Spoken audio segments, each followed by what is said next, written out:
Okay guys, so this is going to be the first one of the various steps you're going to do after both games tomorrow. Right, the first thing we do, after we determine who wins, everybody's going to count up their victory points.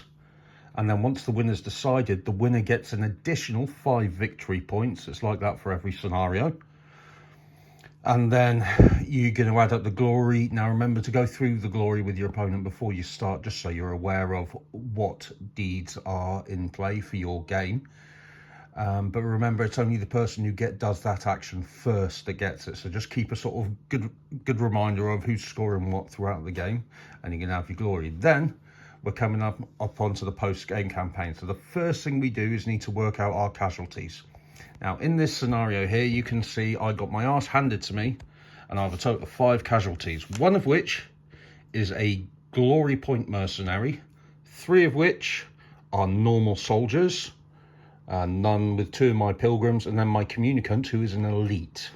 So we would take a dice, and we would roll a dice on a 1 to a 2. They're out the warband, they're gone, and any equipment they were wearing in that battle has gone with them. Unless your warband, I believe Red Brigade might have a special rule, but normally it's all gone, it's all lost, nothing left to do. Okay, on a roll of 3 to a 6, your normal guys will be fine.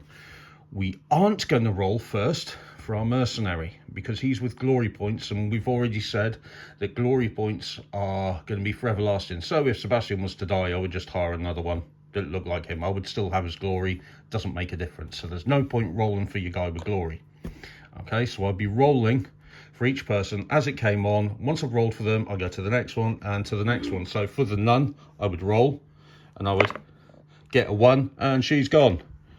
And then I'd roll for the first pilgrim there, who survives. And the second pilgrim, who also survives. Okay, nice and straightforward with that. We know what's going on there. Then it comes to elites. Now, elites are done differently. We don't roll to survive them. What we, with the single D6, we roll what's called a D66. So Muck and Mike are both old fogies like myself. We all know what a D66 is because we're going back to like the 80s and 90s board gaming and miniature gaming now.